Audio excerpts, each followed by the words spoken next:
Hi there, this is Not Invented Here, a show about tech, product development and business, and I'm your host, Dima Malenko. Hello, this is Dima again, and boy was it a while since we talked last time. This is what happens when you are stubborn, when you pick a topic and try to explain it and fail.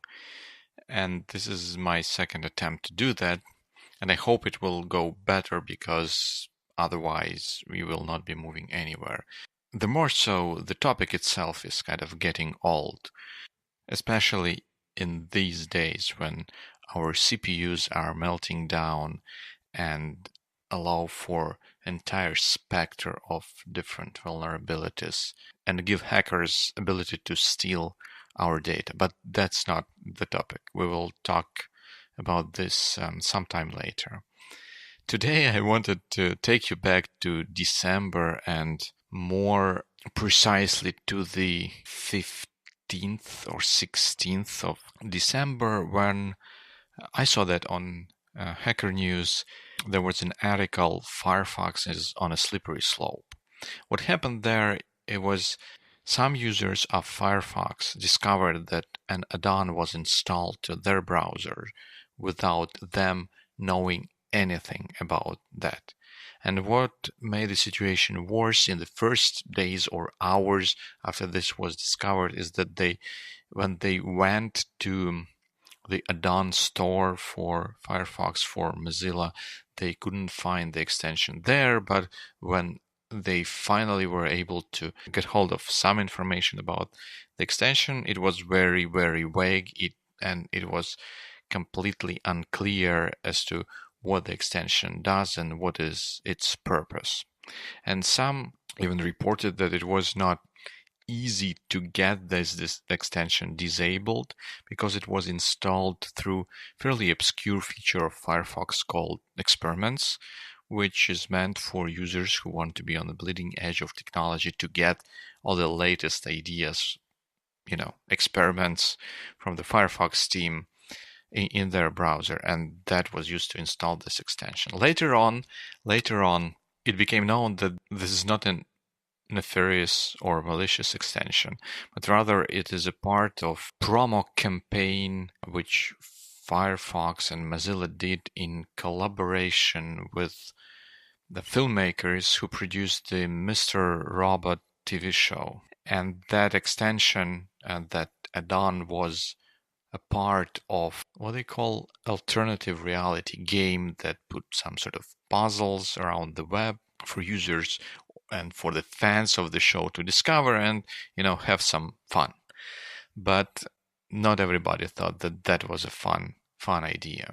There was fairly substantial backlash from the community about this fact, to the extent that Mozilla first issued a statement justifying their actions, and when the passions cooled down a little bit, it became known that not that many of users who got this extension in the first place, because some tricky flags had to be enabled in the configuration of the browser for user to get this extension still unknowingly to himself. And later on, in several days, Mozilla issued a full-blown apology about this thing, about this add-on, which was called Looking Glass. And since then, I guess all of the people involved already forgot about this story. But I wanted to touch a little bit on that. So to recap what happened, extension was installed into the browser for the user by passing regular mechanism for installing add-ons. That was the first problem here, but that is the first point here. Second point here, when users who discovered that this extension was in their browser went on to get more information, and they got only vague description, which is, you can say, in style of this Mr. Robot alternative reality game, but that doesn't help none. And the third thing was that it was not easy to get it off your browser once you got it. And the title of the article which brought this story to me was Firefox is on a slippery slope. But I think it is a little bit exaggerated, but still there is a kernel of, not truth, but kernel of interest that I wanted to pick with you in this episode. And later on, some more opinions started coming in as for this situation. And some people started even maybe started stretching this too far, because in Mozilla's apology, they stated that they did not receive money from people affiliated with Mr. Robot for doing this experiment. That was their decision, their free will, if you want to do that. And some people started recalling other situations of similar nature which involved Mozilla and Firefox, the browser. And first of them, and most prominent, I guess, was the situation around the Pocket. Pocket, which is a service that allows you to save articles for reading later. And normally you would get this service in your browser by installing an extension or add-on. But at some point, Pocket started being hard-coded, like integrated, no opt-out into Firefox.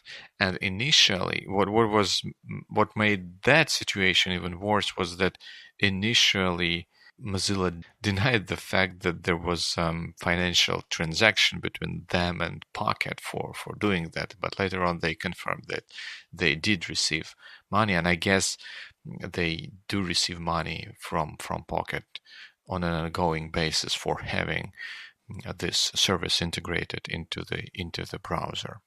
And some also tried to look at this Looking Glass extension situation from the perspective of the deals Mozilla has with Yahoo and Google at this point for integrating or for making their respective search engines the default setting in the browser. But I wanted to look at this from a slightly different perspective. The question I started asking myself after I read all of that and thought a little bit about this, and the question was it inevitable that something like that would happen to a company with misaligned incentives? And what I mean by misaligned incentives is that the core aspects of company's operation in case of Mozilla are sometimes, from a certain perspective, at odds with one another.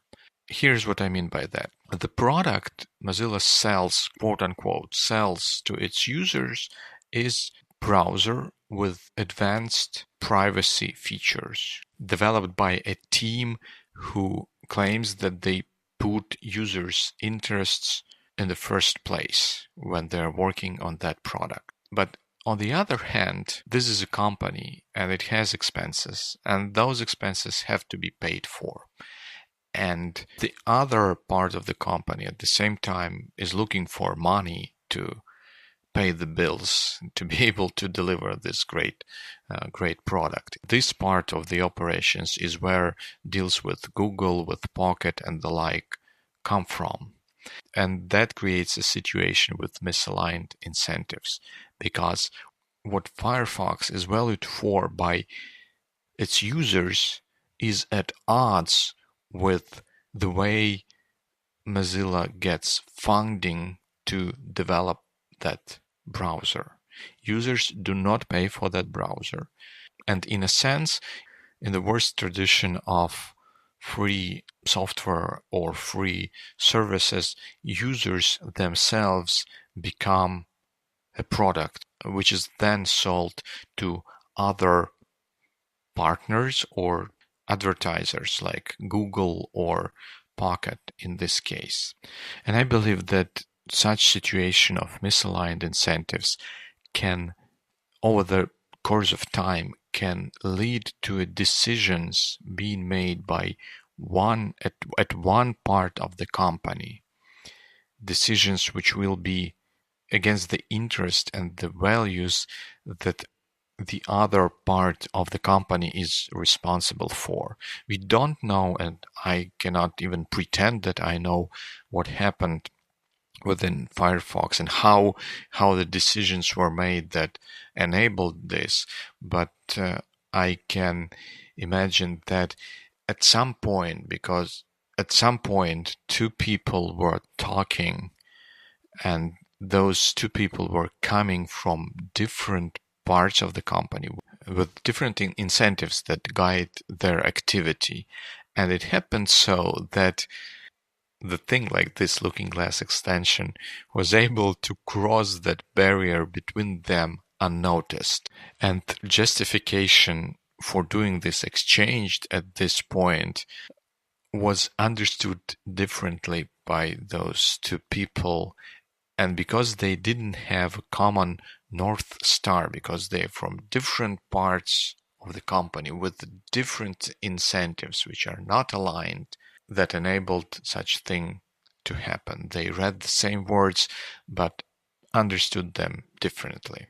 And I believe that situation with misaligned incentives sooner or later can lead to decisions being made or to actions taken that will undermine companies' values and can put the company in spotlight for kind of betraying its promises or betraying its users or betraying trust that it was able to gain by standing for certain values previously.